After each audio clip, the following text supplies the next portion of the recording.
Welcome back to my YouTube channel. I hope you have an amazing day. Like, how was your Eid if you were celebrating Eid? My Eid was quite interesting. It's one of those Eids where you're just like, you know what, we're just gonna take this Eid how it is, you know. No going anywhere, stay where you are, eat your food and stay where you are. You know, I know Boris Johnson said you can do you, but let me tell you something, we don't listen to that man. You know, this is why we don't listen to him, because that virus is still out there. Protect yourself and protect the people around you. Do you know what I mean? Speaking of Boris Johnson, if you have been following the news, there's this whole allegation. It's not even an allegation, it's a fact. One of the top advisors of Boris Johnson, literally, like, according to the police, have minor breached the rule, yeah, the law that they gave us.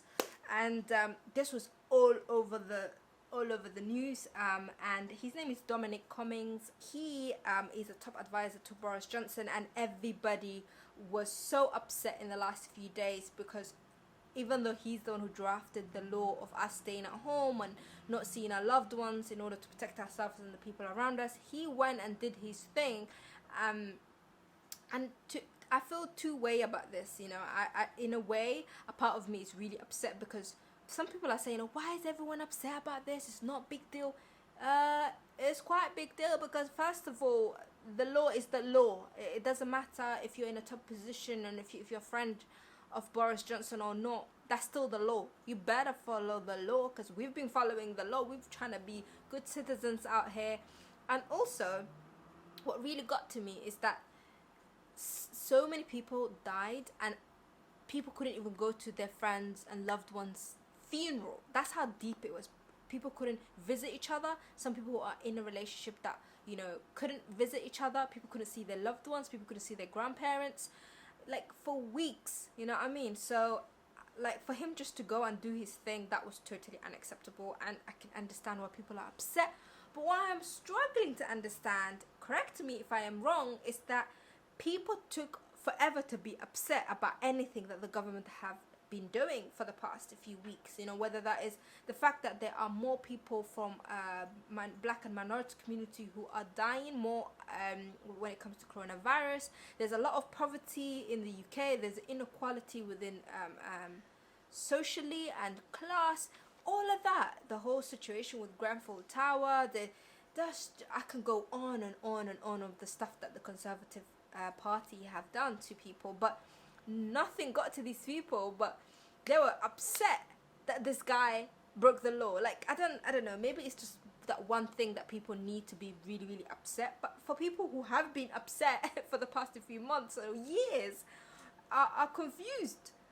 Why is this a big deal? Like, this government, our government, watched Grenfell Tower happen, and people from Grenfell Tower still not rehoused.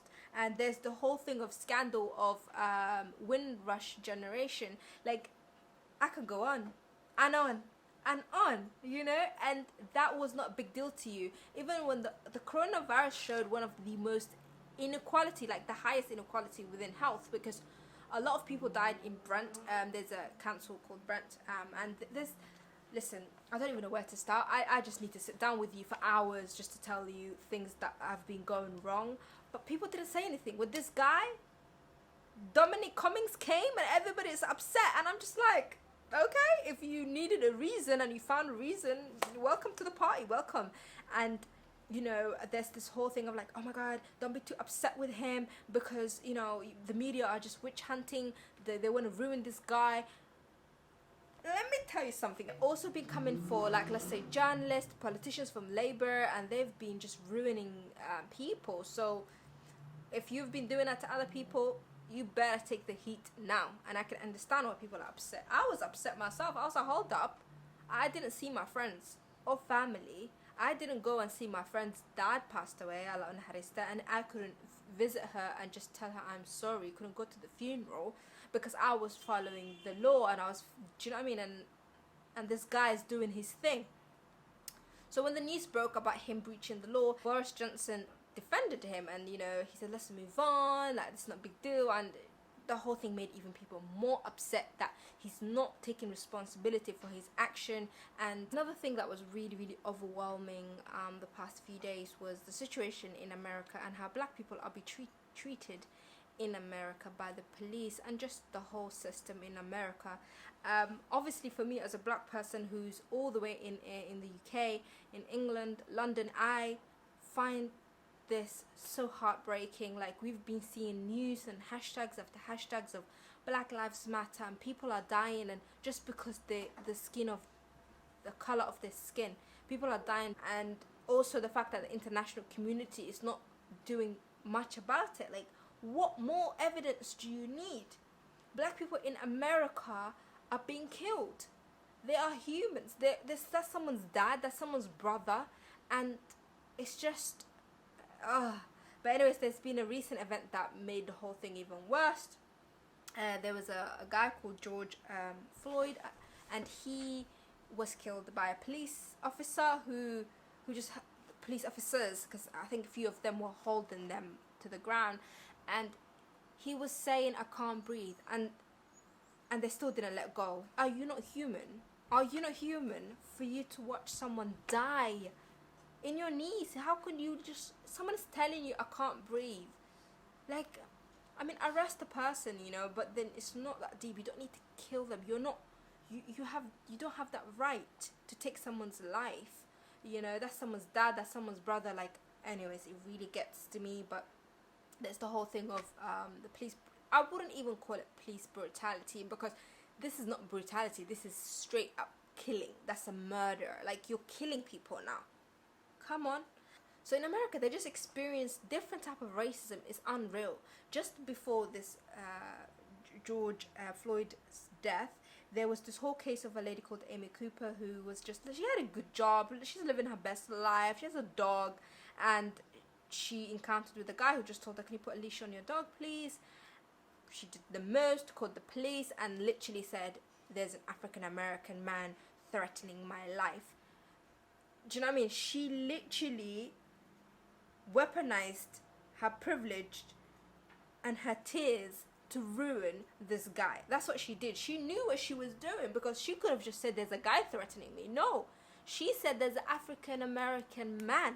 You know, the whole thing of like women being a victim, especially white women crying. And it made me think of all the court cases that had happened, that they used this, like, let's say a video recording evidence, and how if we didn't have footage, then you probably would have believed her. You probably would have said, oh my god, she sounds so stressed. There's a rumbling, where it was actually her holding her dog. That's where the noise was coming from. But you know, this could have been a disastrous case for the guy, and he could have went to jail. He, you know, ruined his life. It was her word against his. But thank god there was a footage of a video that we can see of her being in the wrong. So I don't know, man, it's just really different types of racism. And I want to link it back to the UK, and people do say like, oh my god, at least it's not as bad in the UK. Yeah, okay, in a way you can say that, but the only thing is, in the UK they don't have guns, and if they do have guns, it's for extreme reasons, and maybe that's why there's less deaths. But there are still people who died in police custody in the UK. There are still black and minority people are more likely to be stopped by the police. And even with the lockdown in the past few weeks, the police have been stopping more minority and black people. And you're more likely to be stopped. But even though when it comes to drug use and all of these people, if every race is using drugs, every race is committing crime, but obviously you're stopping more minority. So there's this systematic racism. There's institutional racism in the UK as well. If you look at minorities and in top positions, it's quite limited. In academic, we're not represented that well. In the media, there are black actors and actresses that leave the country and go to America and other countries to find different opportunities, because in the UK the media is not as diverse. That's why there are people like myself who just create their own content and find their own audience, because it's really hard to break into the UK media unless you are problematic. I don't know. I don't know. Or if you're just playing a victim, then they would love you in the UK media. If I was talking about the Somali community and how hard it is to be a Somali woman and this and I was playing a victim, then yes, the UK media will welcome you. But if you actually have no victim story, it's not that easy. But yeah, it's just in general, I just wanted to talk about the fact that we're in the middle of pandemic, but people still are racist. The situation in China, how black people, Africans are treated in China, like, you know, that they've been evicted from their house. Like, can we catch a break? Is everything okay? You know, like, there's so much happening, but people are still racist. There's so much going on, but people still find a little room to be racist. And I am, today in my video, I'm putting in the bin to the international community for not speaking up, for keeping hush hush. Even countries who don't have that issue, in my opinion, should speak about these things, and it's injustice and everybody should say a thing.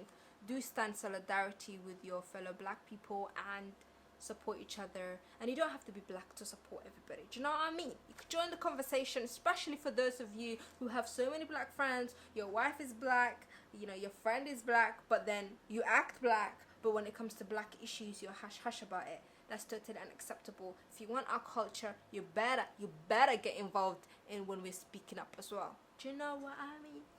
Anyways, that's a few things. This video was more like so many things that I disliked, but the weather is beautiful, and there's also little nice things happening, but I'm just gonna leave it here before I go on and on.